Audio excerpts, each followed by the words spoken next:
हर कोई अपनी जिंदगी में सच्चे प्यार की तलाश में रहता है, लेकिन वो बहुत किस्मत वाले लोग होते हैं जिन्हें सच्चा प्यार मिलता है।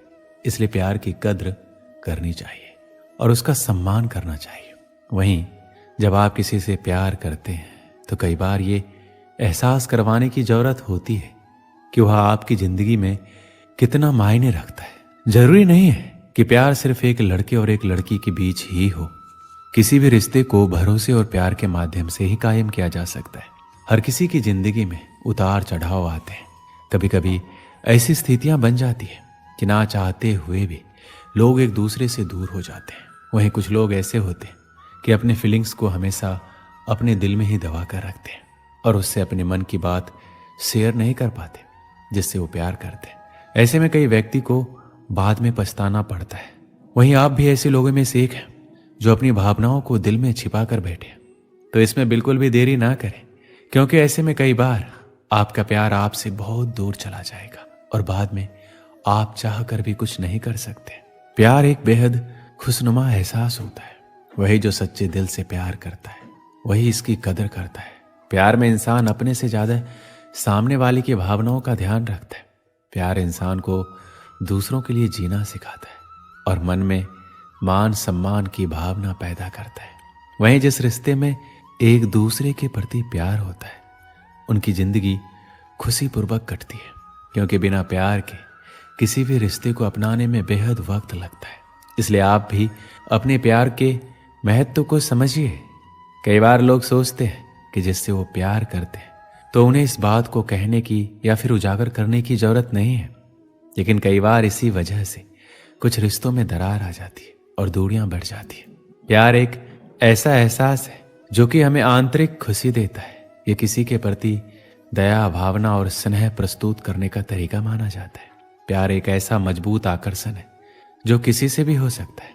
उदाहरण के लिए माता और पिता और खुद के प्रति या किसी जानवर के प्रति या किसी इंसान के प्रति स्नेहपूर्वक कार्य करने या जताने को प्यार कहा जाता है। जिससे हम सच्चा प्यार करते हैं उसे हम कभी भी दुखी नहीं देख सकते। वह इंसान दूर रहकर भी हमारी यादों में हमेशा बसा रहता है। सच्चा प्यार एक आत्मिक समर्पण है जिसमें व्यक्ति दूसरे की रजा में हमेशा खुश रहता है। सच्चे प्यार में इतनी ताकत होती है कि बिगड़े से बिगड़ा इंसान आसानी से सुधर जाता है। पर यहाँ एक बात और भी आती है कि ऐसा नहीं है कि अगर आप किसी से सच्चा प्रेम करता है तो वो भी इंसान आपसे उतना ही प्रेम करे। सच्चा प्यार एक तरफा भी हो सकता है। चाहे दूसरा इंसान आपसे नफरत करे पर उसके लिए फिर भी प्यार आना ही सच्चा प्रेम है। सच्चे प्यार में इंसान को अपनी जान से भी ज्यादा दूसरों की परवाह होती है, जिसमें हमेशा प्यार के साथ साथ डर भी बना रहता है। वो है खोने का डर, क्योंकि जिससे हम प्यार करते हैं उसको हम कभी अपने से दूर नहीं करना चाहते। प्यार तो हम किसी ना किसी से जरूर होता है, लेकिन कई बार हम ये समझ नहीं पाते कि ये प्यार सच्चा है या बस आकर्षण। हम इसी उलझन में रहते हैं। इसीलिए आज हम आपको बताएंगे कि सच्चा प्यार क्या होता है, कौन कौन सी चीजें सच्चे प्यार में होती है। आजकल हर इंसान को ये जानने की इच्छा होती है कि जिस इंसान से हम इतना प्यार करते हैं, जिसके लिए मैंने पढ़ाई छोड़ दी, काम छोड़ दिया, अपने परिवार को समय देना छोड़ दिया, अपने कैरियर को दांव पर लगा दिया, उसके लिए इतना कुछ किया, क्या वो भी मुझसे उतना ही प्यार करता है या करती है? कहीं उसने मुझे धोखे में तो नहीं रखा? कहीं वो सिर्फ दिखावा तो नहीं कर रहा? तो ये सारी परेशानी आज के इस वीडियो में समाप्त हो जाएगी। सच्चे प्यार की बात कर रहे हैं तो सीधी सी बात है, जहां सच्चाई होगी वहीं सच्चा प्यार होगा। जहां झूठ होगा वहां झूठा प्यार ही होगा। तो जहां सच्चा प्यार होता है वहां दोनों एक दूसरे से कुछ भी छुपाते नहीं हैं और ज्यादातर चीजें सच बोलते हैं। मैंने बोला ज्यादातर चीजें सच बोलते हैं। आजकल के समय में किसी से ये उम्मीद बिल्कुल मत करना कि वह इंसान पूरी तरीके से आपसे सच बोल रहा है, क्योंकि कोई इंसान सच्चा नहीं है। झूठ हर एक इंसान बोलता है, लेकिन यह निर्भर करता है कि वो कितना बड़ा या कितना छोटा झूठ बोलता है। उस इंसान से बिल्कुल दूर रहना जो छोटी छोटी बात पर झूठ बोल देता है। श्री कृष्ण कहते हैं, साधारण रूप से प्रेम की शुरुआत आकर्षण से ही होती है और इसमें कुछ भी बुराई नहीं है, परंतु आवश्यक बात यह है प्रेम का उद्देश्य क्या है। जिनसे आपको प्रेम हुआ है उन्हें पा लेना या ना पाने के कारण खुद को विचलित करके इस संसार से अलग हो जाना, ये दोनों विकल्प प्रेम का अंत है। प्रेम का असली अर्थ एक ऐसा प्रेम जिसे आप प्रेम करते हैं, उनको पा लेने की खुशी आपका लक्ष्य नहीं है, बल्कि उन्हें प्रसन्न करना ही आपका लक्ष्य है। उन्हें ढेर सारी खुशियां देना ही आपका लक्ष्य है, क्योंकि ये प्रेम परमेश्वर है। और यदि इस प्रेम में पूर्ण रूप में समर्पित नहीं होंगे तो प्रेम का कोई मार्ग नहीं मिल पाएगा। किंतु यदि इस प्रेम में खुद को पूर्ण रूप से समर्पित कर लिया जाए तो समझो इस प्रेम से आप ईश्वर को पालोगे। जहाँ सच्चा प्यार होता है वहाँ हम सामने वाले की इज्जत करते हैं, उसका सम्मान करते हैं। जहाँ प्यार है वहाँ इज्जत होनी ही चाहिए। और दूसरे शब्दों में बोलूं तो जहाँ सम्मान होता है वहीं प्यार होता है। अगर दो लोग एक दूसरे से प्रेम करते हैं लेकिन एक दूसरे की इज्जत नहीं करते तो प्यार नहीं है। तो चाहे आप उसके लिए कुछ भी कर दो, लेकिन अगर उसकी इज्जत नहीं करते तो इसका कोई मतलब नहीं है। श्री कृष्ण कहते हैं, प्रेम ईश्वर का दिया हुआ एक अनमोल वरदान है जिसके चक्कर में कोई भी इंसान पड़ सकता है। और जब भी किसी को प्रेम होता है तो वह उसी इंसान को अपनी पूरी दुनिया मान लेता है। उसके दिलो दिमाग में केवल वही इंसान रहता है, वो हमेशा केवल उसी के बारे में सोचता है। और जब वो इंसान आपको धोखा देता है, आपसे कतराने लगता है, तो आपको ऐसा लगता है कि आपकी पूरी जिंदगी बर्बाद हो गई और आप बहुत ही बुरे मनोस्थिति से गुजरते हैं। हालांकि ये कहना बहुत मुश्किल है कि हर कोई सच्चा प्रेम करता है। आजकल जमाना बहुत खराब है। कुछ लोग प्यार के नाम पर सिर्फ टाइम पास करते हैं। कुछ लोग पैसे अथवा अपना काम निकलवाने या अपनी शारीरिक जरूरत को पूरा करने के लिए प्यार का ढोंग करते हैं। और जब आपको पता चलता है तब तक बहुत देर हो चुकी होती है। इसलिए आपको भी ये पता होना चाहिए कि आप जिससे सच्चा प्यार करते हैं, क्या वो भी आपसे सच्चा प्यार करता है या नहीं। जो आपसे सच्चा प्यार करता है वो आपकी हर छोटी बड़ी गलती को माफ कर देगा, क्योंकि उसे आपकी बुराई और गलती पर भी प्यार आता है। आपको सच्चा प्यार करने वाला आपसे आपकी बुरी आदतों के बारे में बताता है और उन्हें छोड़ने को कहता है। आपकी कोई भी कमी आपसे सीधे कहता है तो वह आपसे सच्चा प्यार करता है, क्योंकि वह आपकी परवाह करता है और आपको एक अच्छे इंसान के रूप में देखना चाहता है। जब कोई आपसे सच्चा प्यार करता है तो वह आपसे मिलने के लिए, आपसे बात करने या आपको देखने के लिए बेकरार रहेगा। वह आपसे मिलकर अपनी प्रॉब्लम भी भूल जाएगा। अगर आप महसूस करेंगे तो आपको उसकी आंखों में एक अजीब सी खुशी दिखाई देगी। आपसे सच्चा प्यार करने वाला आपकी बात पर यकीन करेगा, आपके प्रति हमेशा सकारात्मक सोच रखेगा और आपको हमेशा खुश देखना चाहेगा। यदि आप उदास हैं तो आपकी उदासी का कारण जानना चाहेगा। वह आपको दुखी देखकर खुद भी दुखी हो जाएगा, क्योंकि वह आपसे सच्चा प्यार करता है। एक समय की बात है, एक आदमी ने एक सुंदर से लड़की से विवाह किया। शादी के बाद दोनों अपनी जिंदगी प्रेम से जी रहे थे। आसपास के अड़ोसी पड़ोसी भी उनको देखकर कहते थे, ये दोनों सच्चे प्रेमी हैं। प्यार करने वाले अपने प्यार का दिखावा नहीं करते, लेकिन फिर भी उनका प्यार हर कोई देख और महसूस कर सकता है। वह आदमी उसे बहुत प्रेम करता था, उसकी प्रशंसा भी खूब करता था। लेकिन कुछ महीनों के बाद उस आदमी की खूबसूरत बीवी त्वचा रोग से ग्रस्त हो गई और धीरे धीरे उसकी खूबसूरती कम होने लगी। वह सोचने लगी और उसे डर सताने लगा कि अगर मैं बदसूरत हो गई तो मेरा पति मुझसे प्यार करने के बजाय नफरत करेगा। वह खुद के प्रति अपने पति के द्वारा नफरत बर्दाश्त नहीं कर सकेगी। एक दिन उसके पति को किसी काम से बाहर जाना पड़ा और उसकी किस्मत ऐसी फूटी कि जब वो अपना काम करके घर अपनी पत्नी के पास वापस आ रहा था तो रास्ते में एक हादसा हो गया। और जब उसकी पत्नी को खबर मिलती है, उसके पति की हादसे में दोनों आंखें चली गई है। जब उसने अपने पति को देखा तो इसमें कोई शक नहीं था। फिर भी इसी हालात में उनकी जिंदगी बीतती रही। साल बीत गया, महीने बीत गए।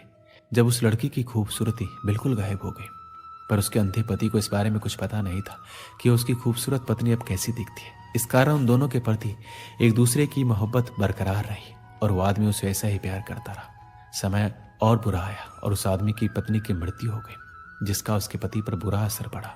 अब वो बिल्कुल बेसहारा हो गया। उसकी जिंदगी में मानो दुखों का पहाड़ टूट पड़ा हो।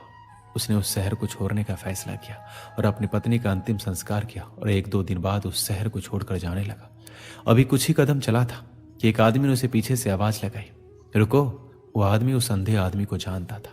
उस अंधे आदमी ने कहा, अब तुम किसके सहारे अपनी जिंदगी का बसर करोगे? इतने साल तो आपकी पत्नी ने आपका साथ दिया, अब कैसे चल पाओगे? ये सब सुनकर उस अंधे आदमी ने जवाब दिया, भाई सब मुझे अंधा समझते हैं, जबकि मैं अंधा नहीं हूं। मैं सिर्फ दिखावा और नाटक कर रहा था। तो उस आदमी ने उनसे पूछा कि आपने ऐसा क्यों किया? अंधा होने का नाटक क्यों किया? आदमी बोला, अगर मैं ऐसा नहीं करता तो मेरी पत्नी को पता चल जाता कि मैं अपनी पत्नी की बदसूरती देख सकता हूं, और ये बात उसे उसके बदसूरत होने के दर्द से ज्यादा दर्द देती कि मेरा पति मेरी बदसूरती देख सकता है। इसलिए मैं अंधा होने का नाटक करता रहा। मेरी पत्नी बहुत अच्छी थी, मैं उसे हमेशा खुश देखना और रखना चाहता था। अजीब तरह से गुजर रही है जिंदगी। सोचा कुछ, किया कुछ, हुआ कुछ और मिला कुछ। वक्त के साथ साथ बहुत कुछ बदल जाता है, लोग भी, रास्ते भी, एहसास भी और कभी कभी हम खुद भी। इस छोटी सी जिंदगी में बहुत ही बड़ा सबक मिला है। रिश्ते सभी से रखो, पर उम्मीद कभी किसी से मत रखना, क्योंकि धोखे ऐसे ही नहीं मिलते, लोगों का भला भी करना पड़ता है। इसलिए तो कहा जाता है कि चेहरे की हंसी से अपने कष्टों को छुपाओ। बहुत कुछ बोलो, पर अपना राज कभी किसी को मत बताओ। ये दुनिया का एक कड़वा सच है कि अमीर इंसान अपना पैसा अमीर बनने में लगा देता है, इसलिए वो अमीर बन जाता है, और गरीब इंसान अपना पैसा अमीर दिखने में लगा देता है, इसलिए वो गरीब ही रह जाता है। कड़वा है लेकिन सत्य है।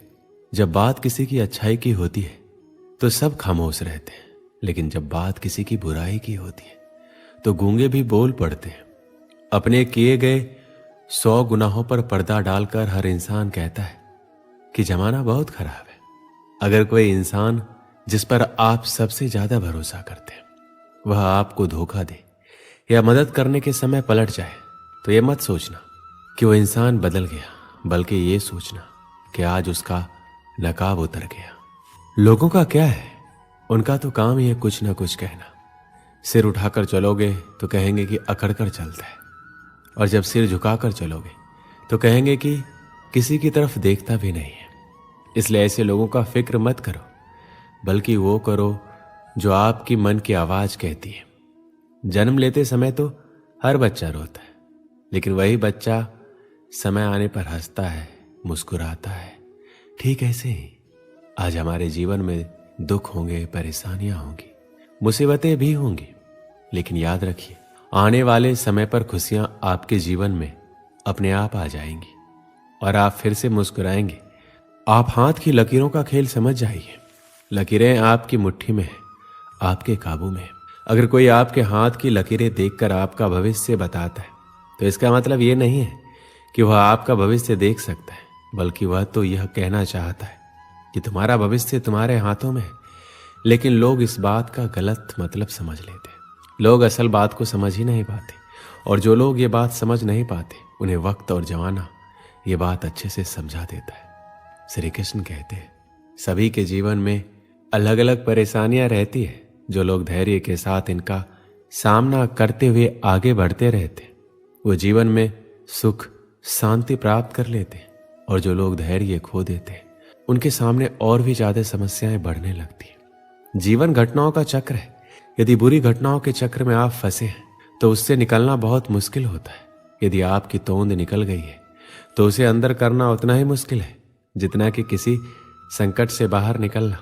यदि आपको किसी भी प्रकार का रोग है, सुख है, धन का अभाव है, या किसी भी प्रकार के संकट से आप घिरे हुए हैं, तो हम आपको बताएंगे ऐसे तरीके जिन पर अमल करके आप सुखमय जीवन बना सकते हैं। आपके दिमाग में चाहे बुरे विचार आते हो, उसकी फिक्र करने की जरूरत नहीं है।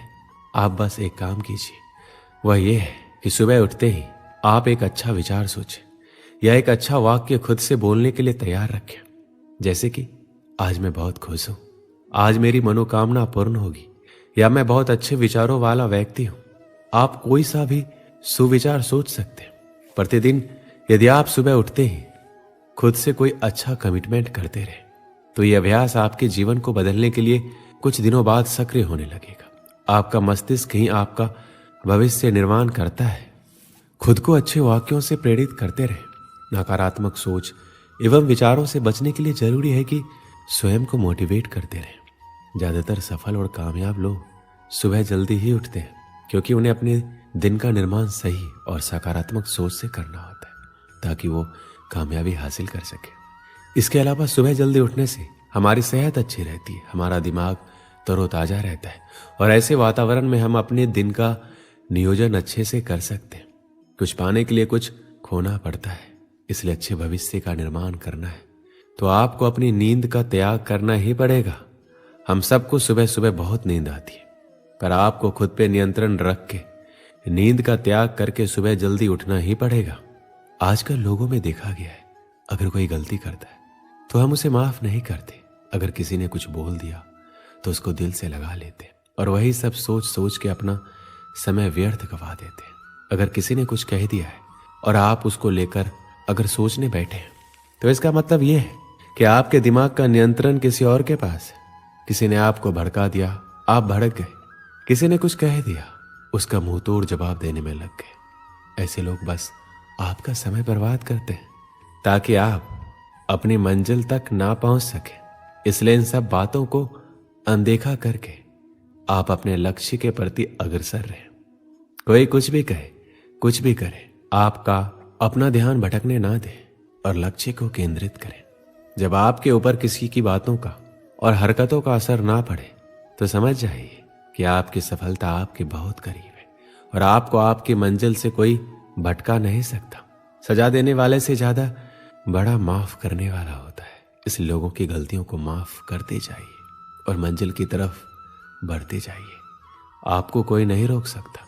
श्री कृष्ण कहते हैं, अगर आप चाहते हैं आप खुश रहें तो कभी किसी से कोई उम्मीद मत रखिए, क्योंकि उम्मीद रखने से आपको तकलीफ ही होगी। परेशान रहना, उदास रहना, गुस्सा करना, लड़ाई करना, चीखना, चिल्लाना किसी समस्या का समाधान नहीं है। इसीलिए जीवन की परेशानी को भूल के हर समस्या का समाधान करते जाइए। कहते हैं जहां समस्याएं उत्पन्न होती है समाधान भी वहीं होता है। अगर आपकी खुशियां दूसरों पर निर्भर है तो आपको पीड़ा सहन करना होगा। ये 100% सच है।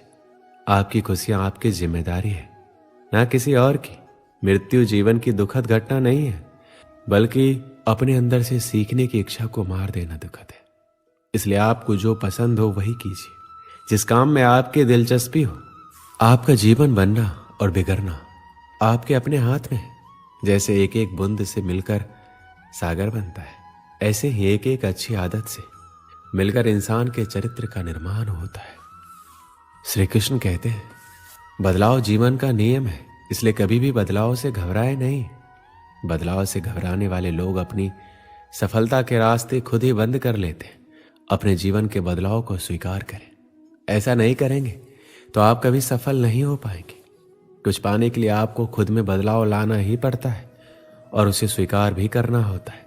बिना बदलाव के आप वो सब कुछ नहीं पा सकते जो आपका लक्ष्य है, जो आप कर सकते हैं। आपके लक्ष्य की राह में कोई बदलाव आएंगे तो आप उस बदलाव के लिए खुद को तैयार रखें। अपनी आरामदायक स्थिति से बाहर निकले और ऐसे काम भी करें जिनको करने से आप डरते हैं। तभी आपका डर दूर होगा और आप अपनी जिंदगी के बदलाव को स्वीकार कर पाएंगे। प्रकृति का नियम ही बदलाव है, इसलिए अपने आप को हर बदलाव के लिए तैयार रखें। एक समय की बात है, एक पिता अपने छोटे बेटे की बुरी आदतों से परेशान था। वह कई बार अपने बेटे को समझा चुका था, लेकिन बच्चा हर बार यही कहता था कि वह जब बड़ा होगा तो सारी बुरी आदतें छोड़ देगा। कुछ दिन बाद गांव में एक संत आए। संत बहुत ही सरल स्वभाव और विद्वान थे। संत से जो भी मिलने आता था वह उससे आसानी से मिल लेते थे और उनकी समस्याओं का निराकरण करते थे। जब पिता को संत के बारे में पता चला तो वह भी उनसे मिलने पहुंचा और अपने बेटे की समस्या बताई। संत ने पिता से कहा, कल तुम अपने बेटे को मेरे बगीचे में भेजना। अगले दिन पिता ने अपने बेटे को संत के पास बताए गए बाग में भेज दिया। बच्चे ने संत को प्रणाम किया और दोनों बाग में टहलने लगे। कुछ देर बाद संत ने बच्चे को एक छोटा सा पौधा दिखाया और पूछा, क्या तुम इसे उखाड़ सकते हो? बच्चे ने कहा, यह कौन सी बड़ी बात है, मैं अभी उखाड़ देता हूँ। और बच्चे ने पौधा उखाड़ दिया। थोड़ी देर बाद संत ने बच्चे को थोड़ा सा बड़ा पौधा दिखाया, उसे उखाड़ने के लिए बोला। बच्चा खुश हो गया, उसे यह सब एक खेल की तरह लग रहा था। बच्चे ने पौधे को उखाड़ना शुरू किया। उसे थोड़ी ज्यादा ताकत लगानी पड़ी, लेकिन उसने पौधा उखाड़ दिया। इसके बाद संत ने बच्चे को एक पेड़ दिखाया और कहा कि इसे उखाड़ दो। बच्चे ने पेड़ का तना पकड़ा, लेकिन उसे हिला भी नहीं सका। बच्चे ने कहा, इस पेड़ को उखाड़ना असंभव है। संत ने बच्चे से कहा, ठीक इसी तरह बुरी आदतों को जितना जल्दी छोड़ दो उतना ही अच्छा रहेगा। जब बुरी आदतें नई होती है तो उसे छोड़ना आसान होता है, लेकिन आदतें जैसे पुरानी होती जाएगी उन्हें छोड़ पाना मुश्किल हो जाएगा। बुरी आदतों के कारण जीवन में दुख बढ़ता है, इसलिए आज ही बुरी आदतों को छोड़ दो। वो बच्चा इस बात को समझ चुका था। श्री कृष्ण कहते हैं कि अपना लक्ष्य हमेशा बड़ा रखना चाहिए, बड़े सपने देखने चाहिए। जितना बड़ा लक्ष्य होगा उसके प्रति उतने ज़्यादा प्रेरित होंगे। हो सकता है बड़ा लक्ष्य आप हासिल ना भी कर पाए, लेकिन उस बड़े लक्ष्य के पीछे जाते जाते आप बहुत कुछ हासिल कर लेंगे।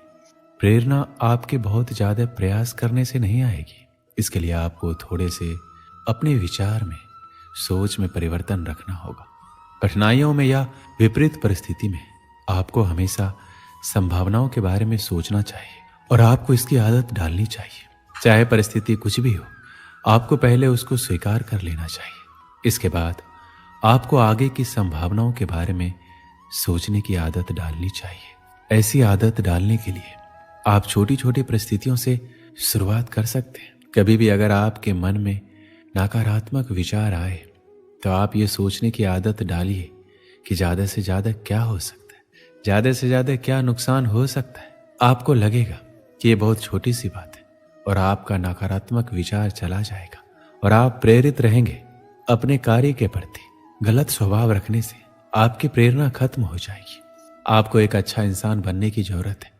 एक अच्छा इंसान बनने से आप हमेशा प्रेरित रहते हैं और गलत इंसान बनने से आपके जीवन में नकारात्मकता बढ़ती जाती है। और ना यकीन हो तो आप खुद करके देख लीजिए। अपने जीवन में महान चीज़ों को पूरा करने के लिए आपको जिस प्रेरणा की आवश्यकता होगी उसे प्रदान करने के लिए दूसरों पर निर्भर रहना अवास्तविक है। आत्म प्रेरणा एक ऐसी चीज है जिसे सीखा जा सकता है यदि आपके पास पहले से नहीं है।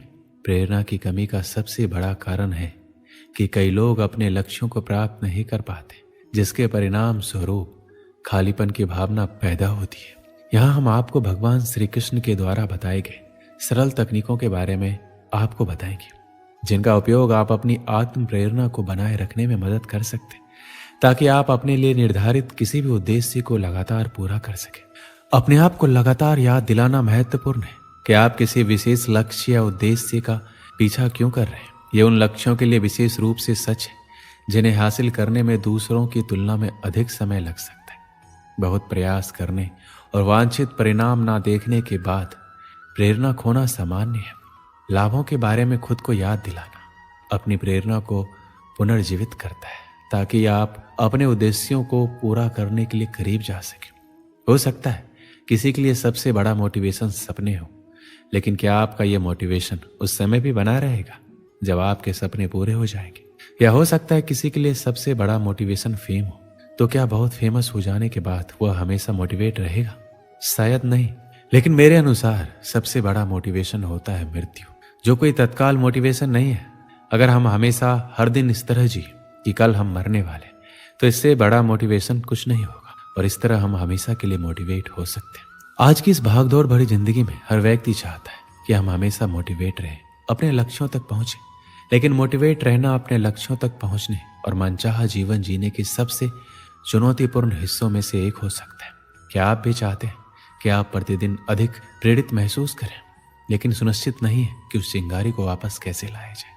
आप जीवन में चाहे कुछ भी शुरू करना चाहते हो, आप समस्याओं को हल करना चाहते हो, अपनी आदतों को बदलना चाहते हो, एक नई दिनचर्या शुरू करना चाहते हो या कुछ कार्य, सभी के लिए प्रेरणा का उपयोग बहुत ही जरूरी होता है। जब भी आप अपने जीवन में कोई भी कार्य शुरू करना चाहते हैं तो सबसे ज्यादा जरूरी है अपनी प्रेरणा को बढ़ाने पर ध्यान देना। सबसे पहले आप छोटे और प्राप्त करने योग्य लक्ष्य निर्धारित करें। यदि एक साथ आप बहुत अधिक भार लेने की कोशिश करेंगे तो ये केवल आपको जल्दी छोड़ने का कारण बनेगा। जब आप कोई भी कार्य में विफल होते हैं तो अपने आप को हराना बहुत आसान होता है, लेकिन आपके कार्य की विफलता किस कारण हुई उस पर ध्यान केंद्रित करना आसान होता है। उस समय अपने आप को अपने से पूछने की जरूरत है कि आप कुछ भी ठीक क्यों नहीं कर सकते। इसे अंतिम लक्ष्य तक पहुंचाना इतना कठिन क्यों है? जब आप कोई कार्य शुरू करते हैं तो लक्ष्यों को प्राप्त करना बहुत मुश्किल होता है, लेकिन अपने लक्ष्यों को आसान बनाने के लिए आपको किसी और की आवश्यकता भी जरूरी है। अपने मोटिवेशन के स्तर को बढ़ाने के लिए कभी कभी बाहरी प्रभावों की आवश्यकता होती है, ताकि आप नियंत्रण में रह सके और आगे बढ़ सके। जब भी आप कोई लक्ष्य निर्धारित करें तो अपने किसी मित्र या पारिवारिक सदस्य को बताएं जिस पर आप अपने लक्ष्यों के बारे में भरोसा करते हैं, ताकि वो आपको जवाबदेह ठहरा सके और आपको सही रास्ते पर रख सके। कुछ दिन के लिए दूसरों की तुलना में मोटिवेट रहना थोड़ा कठिन होगा, लेकिन जब आपको कोई अपना आपके लक्ष्य के बारे में बताए जिससे आपको अपना लक्ष्य प्राप्त करना सरल हो सकता है। कुछ समय पहले की बात है, एक दुकानदार जिन्होंने एक अगरबत्ती की दुकान खोली। राम प्रसाद जी हर रोज की तरह घर से निकले अपनी दुकान पर जाने के लिए। उन्होंने सुगंधित एवं बेस्ट क्वालिटी की अगरबत्तियां अपने यहाँ मंगाई और बहुत अच्छे से अपनी दुकान पर सजाई हुई थी। राम प्रसाद जी एक नरम किस्म के व्यक्ति थे। उनका व्यवहार भी अपने ग्राहक के साथ बहुत अच्छा था। उनका नरम स्वभाव के कारण और उनके यहाँ की अगरबत्तियों की क्वालिटी के कारण धीरे धीरे उनकी दुकान जम गई।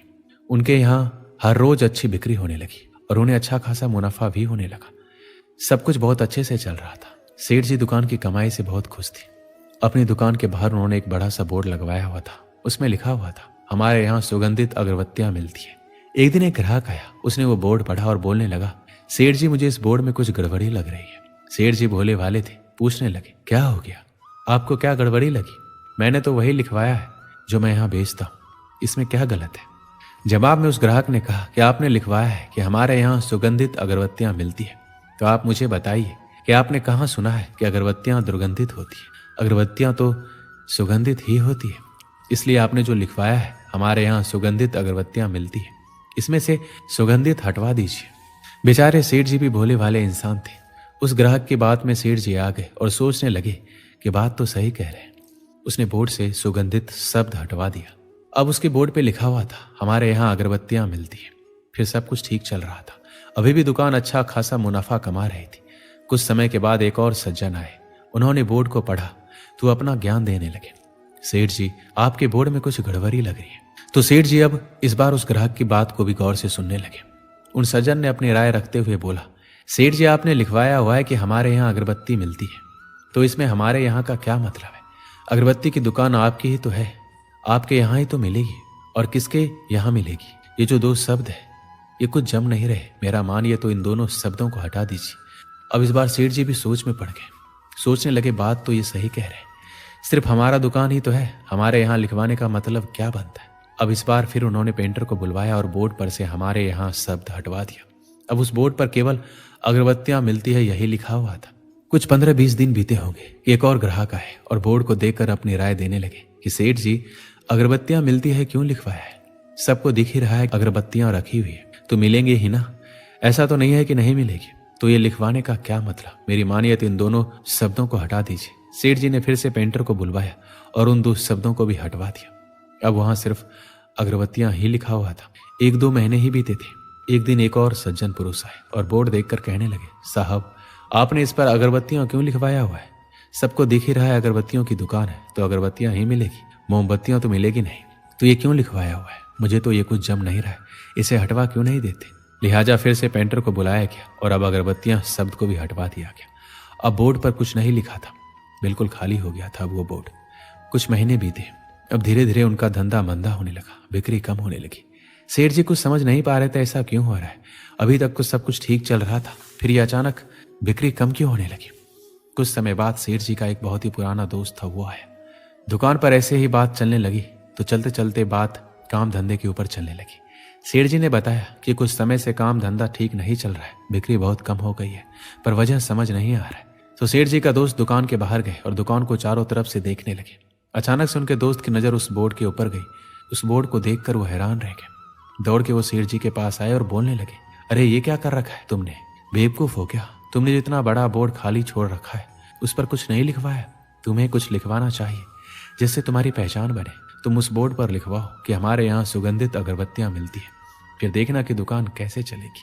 इधर सेठ जी के दोस्त ने यह बात कही, उधर सेठ जी का दिमाग ठनका कि कैसे सबकी राय लेते लेते उन्होंने अपना ही नुकसान करवा लिया।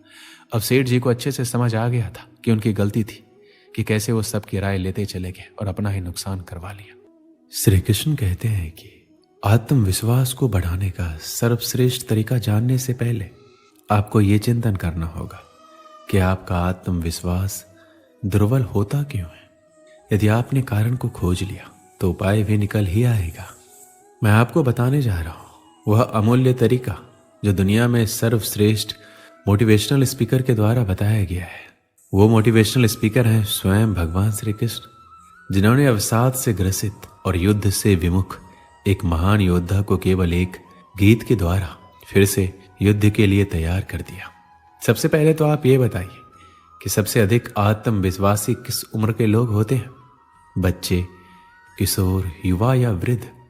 मेरे अनुसार बच्चे हमेशा खुश क्यों रहते हैं? क्योंकि वह कोई भी काम करते समय सफलता और असफलता के विषय में विचार नहीं करते।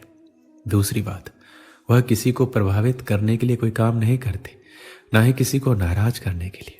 अर्थात बच्चे दूसरों की नजरों से अपने आप को नहीं देखते। ऐसा बेपरवाह अंदाज आपके अंदर भी था जब आप बच्चे थे, लेकिन उसे आपने गवा दिया। फिलहाल आप कुछ बनना चाहते हैं, कुछ दिखाना चाहते हैं, प्रशंसा चाहते हैं और अपमान से डरते हैं। इन चीजों के अलावा और क्या है जो आपके आत्मविश्वास को कम करती है? जरा सोचिए, एक नन्हे बच्चे को एक मंच पर जाने दीजिए और उससे एक कविता सुनाने को कहिए, वो सुना देगा। उसको परवाह नहीं कि आप उसे कोई महान वक्ता मानेंगे या नहीं। उसे मतलब नहीं कि तालियां कितनी बजाई जाएगी। उसने तो ये भी नहीं सोचा होगा कि इस कविता को सुनाने से मुझे क्या लाभ, क्या हानि होगी। लेकिन आप कोई भी काम या कोई चीज की शुरुआत करने से डरते हैं। आत्मविश्वास बढ़ाने के लिए खुद पर यकीन करने का मंत्र जाप कीजिए। आपके आसपास जितने नेगेटिव लोग हैं, कहते हैं वो काम तुमसे नहीं हो सकता या वो चीज तुम नहीं पा सकते, तो उनसे दूर हो जाइए। और दूर ना हो सके तो उनके नेगेटिव एनर्जी को खुद के पॉजिटिव में बदल डालिए।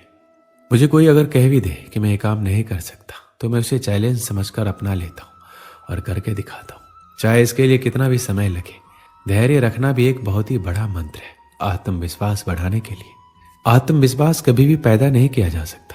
ऐसा कभी नहीं होगा कि आप एक दिन रात को सोएं और सुबह उठकर आत्मविश्वास आ जाए। चलिए पहले समझते हैं आत्मविश्वास है क्या। आत्मविश्वास का मतलब है खुद पर विश्वास करना। अब स्वयं पर कैसे विश्वास किया जाए, इसको दूसरों के उदाहरण से समझते हैं। मान लीजिए आपका कोई मित्र है जिसको आपने पैसे उधार दिए हैं और 1 महीने के बाद वो आपके पैसे वापस लौटा देता है।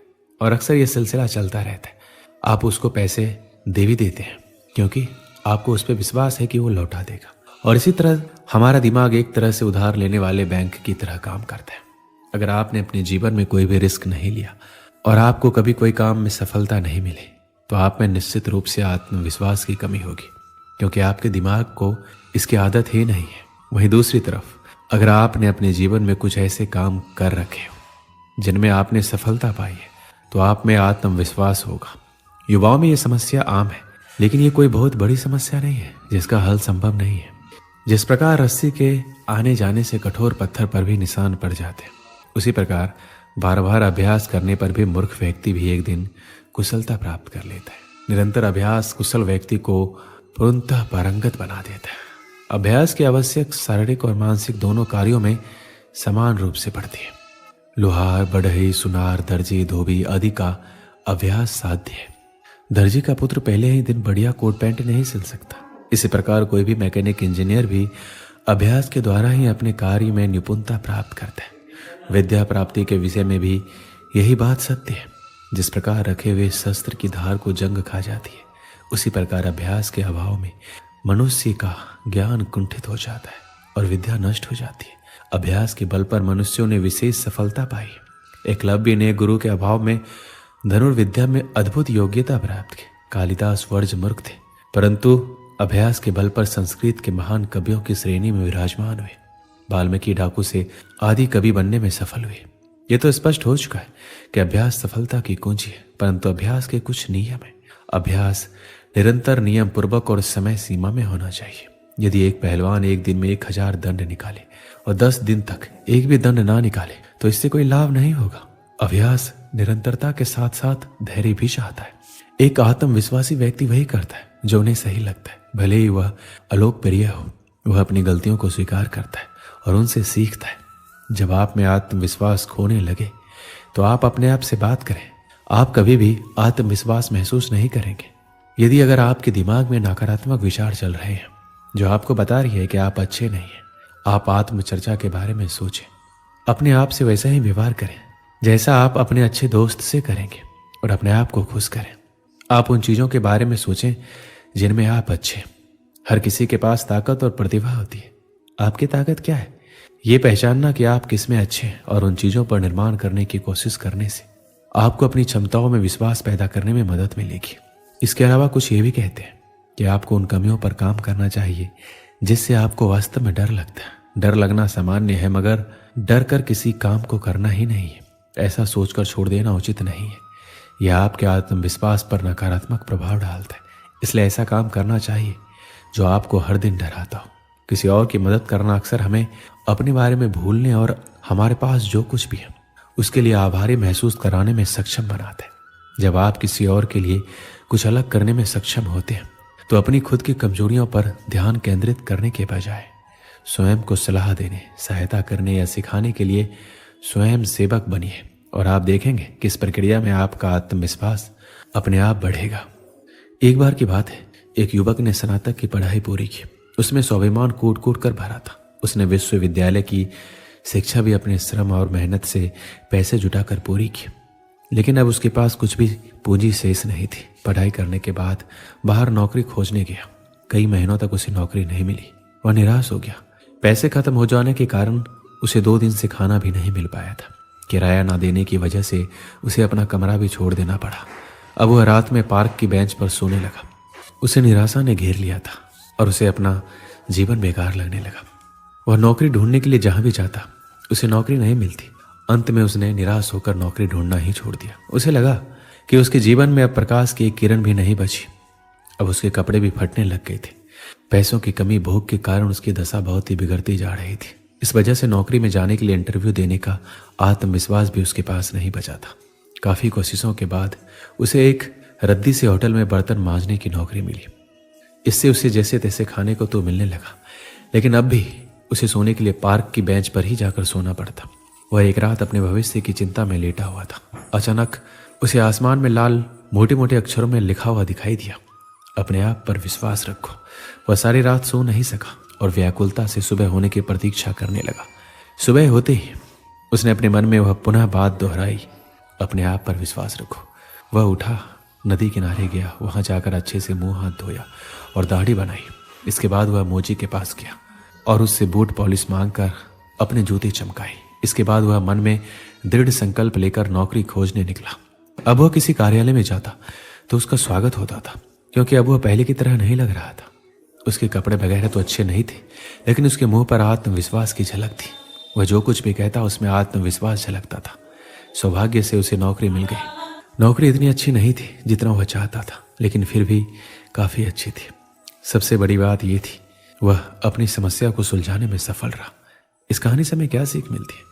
कई बार व्यक्ति परिश्रम तो कर रहा होता है, लेकिन उसे उसका फल प्राप्त नहीं होता। इसमें आश्चर्य करने की कोई बात नहीं है, क्योंकि कभी कभी व्यक्ति काम अपनी आशा और आकांक्षाओं के विरुद्ध कर रहा होता है। वह जिस वस्तु को प्राप्त करना चाहता है, परिश्रम उससे उल्टा ही करता है। उसे विपरीत परिस्थितियों में घबराना नहीं चाहिए, अपने ऊपर विश्वास रखना चाहिए और धैर्यपूर्वक सही दिशा में अपने लक्ष्य को प्राप्त करने के लिए प्रयत्न करते रहना चाहिए। ऐसा करने से हमें सफलता निश्चित ही मिलेगी, इसे कोई रोक नहीं सकता। श्री कृष्ण कहते हैं कि जीवन में कई बार हम हर संभावित समस्या के बारे में सोचने में अपने मस्तिष्क का प्रयोग करते हैं। दरअसल हमारा मस्तिष्क समस्याओं के बारे में सोचने के लिए नहीं बना है, उन्हें तो समाधान सोचने के लिए बनाया गया है। समाधान के बारे में सोचने के बाद हमारे मस्तिष्क का प्रयोग यह सोचने में होना चाहिए किस तरह इन सपनों को साकार किया जाए। डर को अपना गला ना दबाने दें, अपने डर को बाहर निकालें, इसे नष्ट करें, इसे तोड़ें, अपने से दूर करें, छोड़ें और इसे जाने दें। डर की आंखों में आंखें डालकर देखें, इसे चुनौती दें और ये दूर चला जाएगा। डर और चिंता का इलाज कर्म है। डर कर्म को सहन नहीं कर सकता। अपने सपनों का पीछा करें, चिंता ना करें, खुश रहें। डर बाधाएं देखता है, आस्था अवसर देखती है। डर समस्या देखता है, आस्था संभावनाएं देखती है। डर रुकावट का पत्थर देखता है, आस्था सीढ़ी देखती है। अगर आप खुद को कमजोर मानते हैं तो आप खुद का नहीं भगवान का अपमान करते हैं। एक हद तक भविष्य की चिंता करना भी जरूरी है।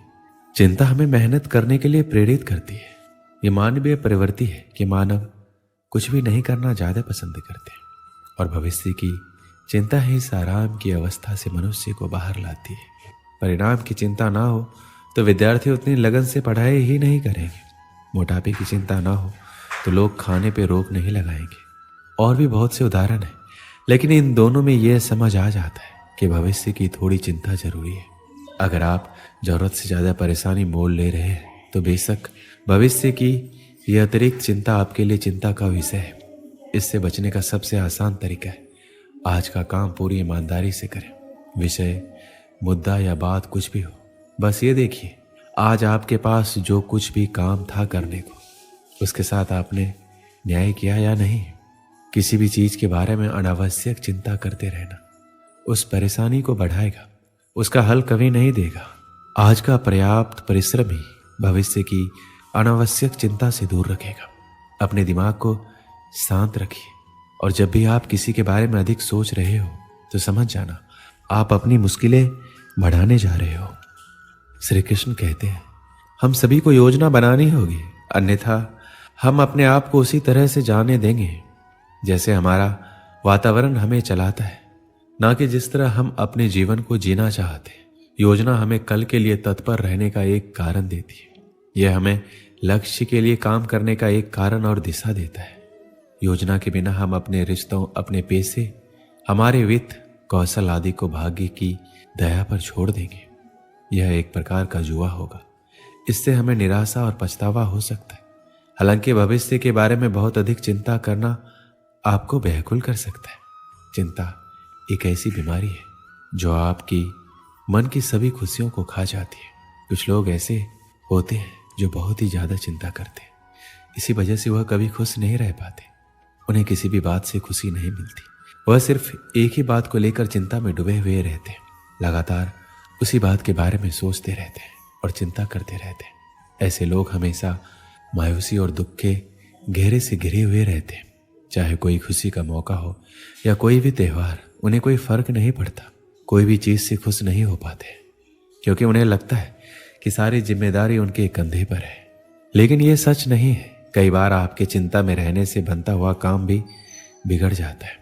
परिवार में अगर एक इंसान चिंता में रहता है तो सभी परिवार के लोगों को भुगतना पड़ता है और वही माहौल पूरे परिवार में छा जाता है और परिवार में कोई भी खुश नहीं रह पाता।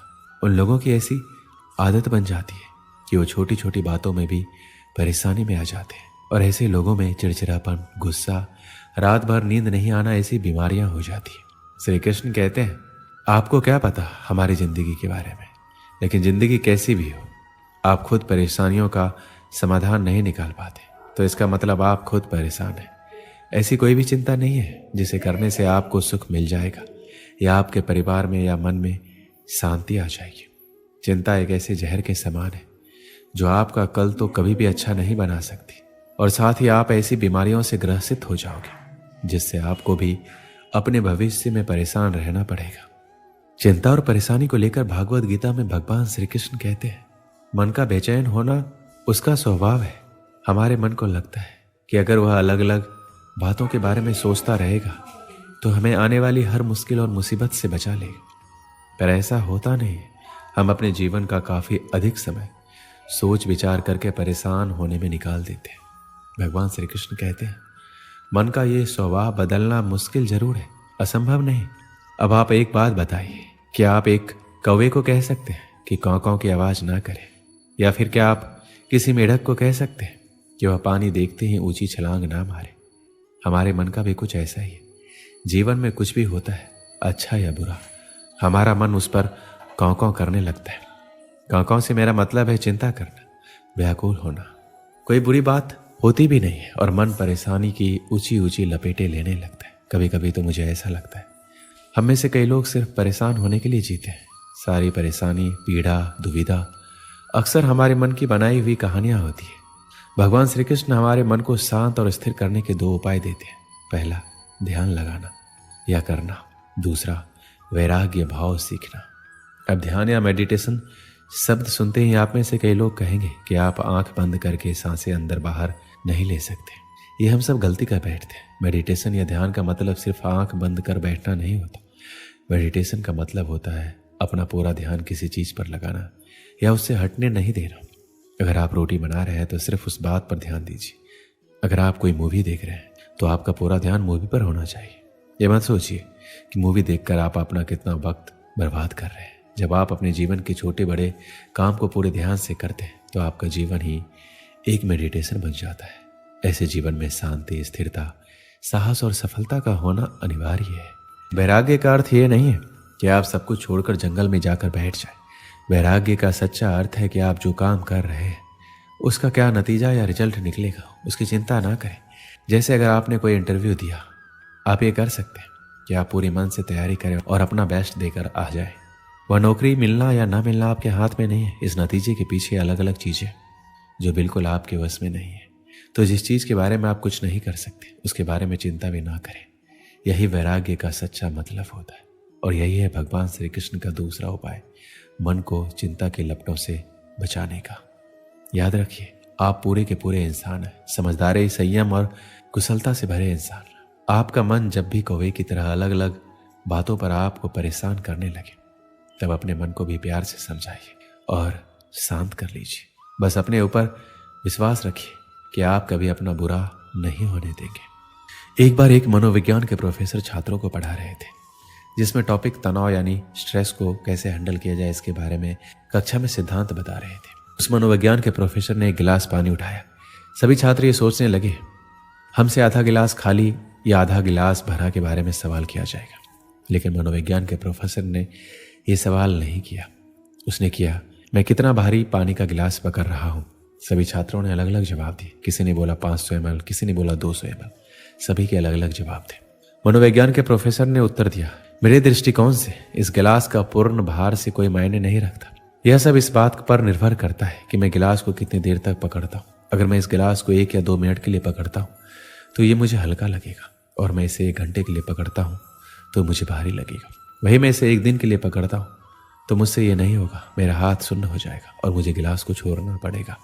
कक्षा में उपस्थित सभी छात्रों ने सहमति से अपना सिर हिलाया। मनोविज्ञान के प्रोफेसर ने अपनी बात जारी रखते हुए कहा कि जीवन में आपके तनाव और चिंता है पानी के इस गिलास की तरह होती है। अगर आप तनाव के बारे में या चिंता के बारे में कुछ देर सोचेंगे तो कुछ नहीं होगा, लेकिन आप चिंताओं और तनाव के बारे में पूरे दिन सोचते रहेंगे तो आपका माइंड सुन्न हो जाएगा। आप अपने रास्ते से